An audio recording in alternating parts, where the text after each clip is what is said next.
cette poule-là pour plusieurs raisons. Donc, pour que cela puisse se faire, il faut effectivement qu'on approche les 3 points. Nous préparons ce match-là avec beaucoup de sérénité et beaucoup de sérieux, comme vous le dites aussi. On a aujourd'hui la joie de retrouver l'ensemble de notre effectif au complet. Ça, c'est très bien pour le mental, c'est très bien pour les choix qu'on mettra en place du fait qu'on a quand même l'ensemble de notre effectif qui est disponible. Oui, on joue contre une équipe qui, sur le papier, et ça c'est vous qui écrivez les papiers, paraît moins expérimentée. Mais c'est une équipe qui a mérité sa place à la Coupe d'Afrique. C'est une équipe qui va se battre. Donc on est prêt aussi à se battre avec nos armes et on va prendre ce match comme on a pris tous les autres, que ce soit en qualification, à la CAN et ceux qui arriveront. Les deux sont importants, se qualifier pour les 8e de finale et finir premier de notre groupe. Bien sûr que nous savons que nous allons faire face à une équipe motivée, une équipe qui va jouer avec ses valeurs. S'ils rajoutent aussi, ils ont des individualités aussi devant capables de faire la différence. Donc je me tue à le dire à chaque fois, à chaque conférence de presse depuis pratiquement plus de 6 ans, 7 ans qu'il n'y a plus de petites poussées sur le continent africain. Souvent on parle de favoris, mais en réalité le football d'il y a 20 ans et le football d'aujourd'hui est vraiment différent. On a vu les résultats dans ces débuts de CAN.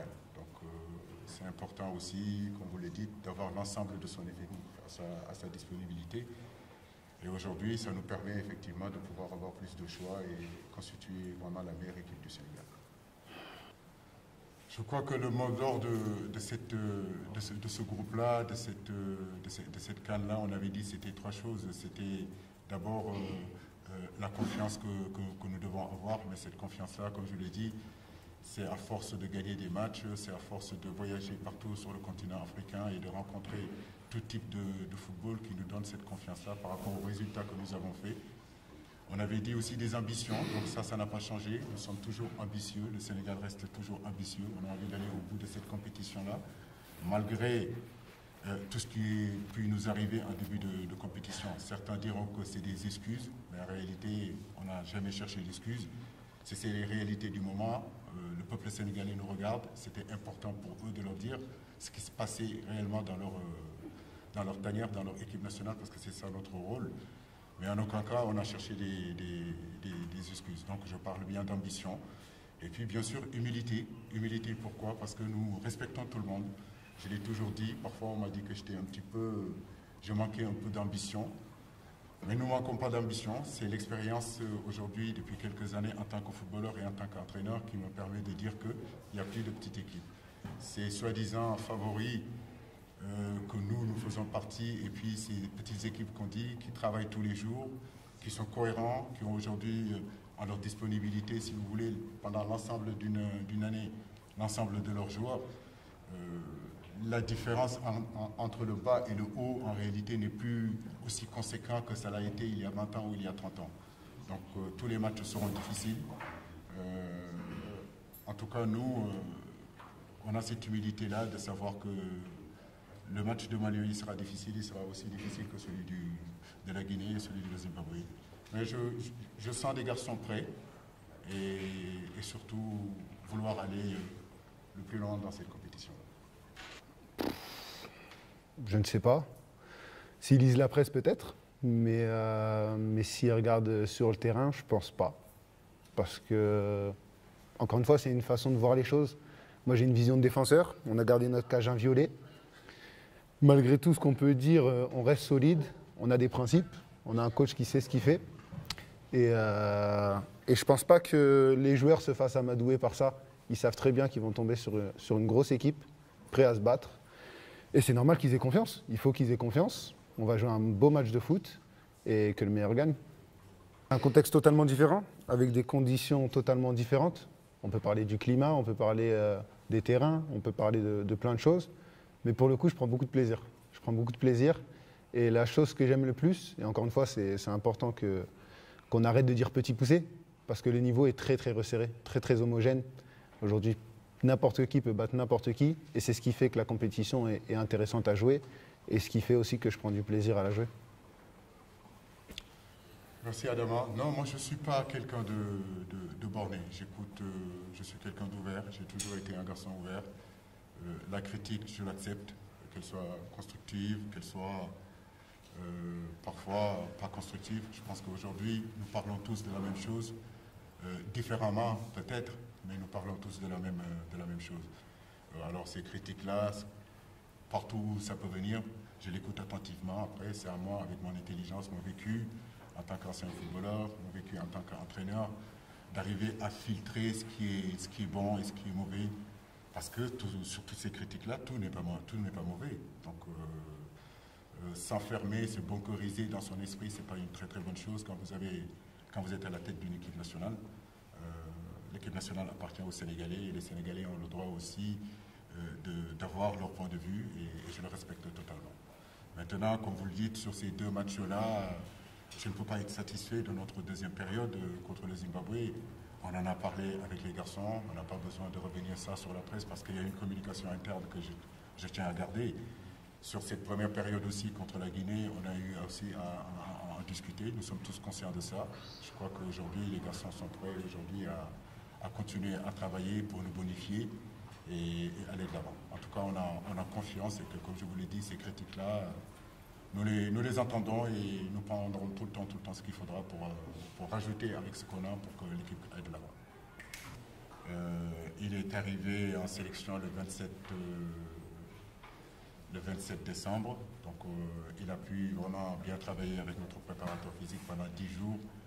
Arrivé ici, malheureusement, il a été testé positif au coronavirus. Mais en réalité, il n'avait pas de symptômes, des symptômes qui lui empêchaient de s'entraîner, des symptômes qui lui empêchaient d'être sur le terrain.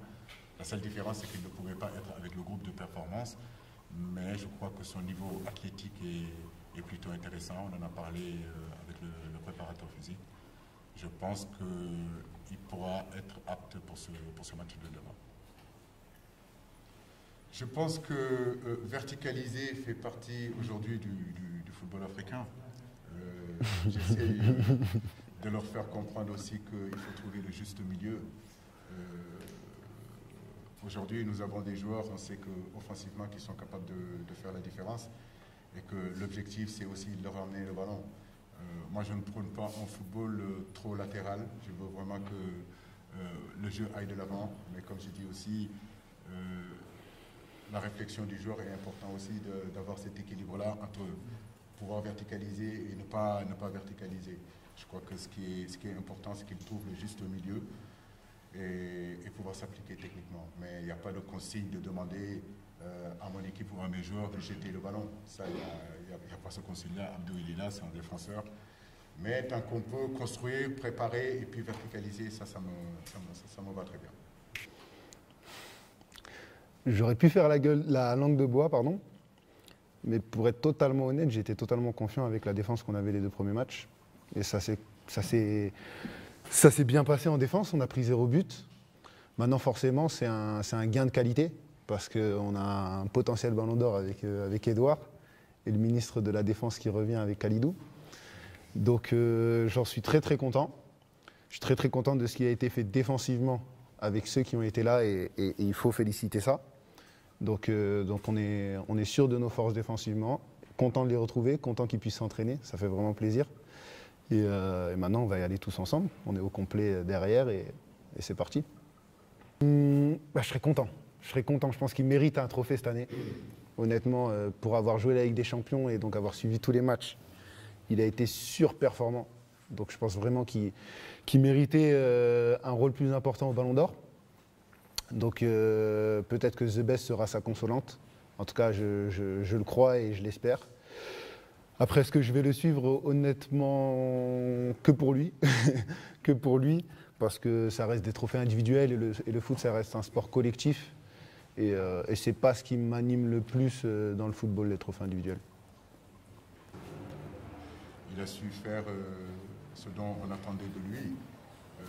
Comme je l'ai dit, quand vous convoquez 27, 28 joueurs, c'est que tout le monde doit être prêt. Séni a été prêt, il a fait de grosses performances, comme la défense aussi qui était là avec lui. Sur l'assise défensive, quand même, on est satisfait parce que nous jouons 2 matchs où on a été costaud, on n'a pas encaissé de but. Et Séni, en grande partie aussi, a été très important dans cette performance-là jusqu'à présent. Le football, je le dis toujours, c'est notre passion, nous l'aimons, mais la santé, c'est la chose la plus importante. Et aujourd'hui, savoir que tous nos garçons qui étaient malades reviennent d'abord en pleine santé, c'est vraiment rassurant. Pour le plan tactique, oui, bien sûr que on peut penser que Sadio peut venir descendre un petit peu dans les couloirs parce que avec l'absence, c'est vrai que d'Ismaïla et de Crépin, nous manquons de la percussion. Mais en venant ici, on était venu quand même avec des certitudes dans notre 4-4-2 qui nous a prévalu vraiment beaucoup de bons résultats.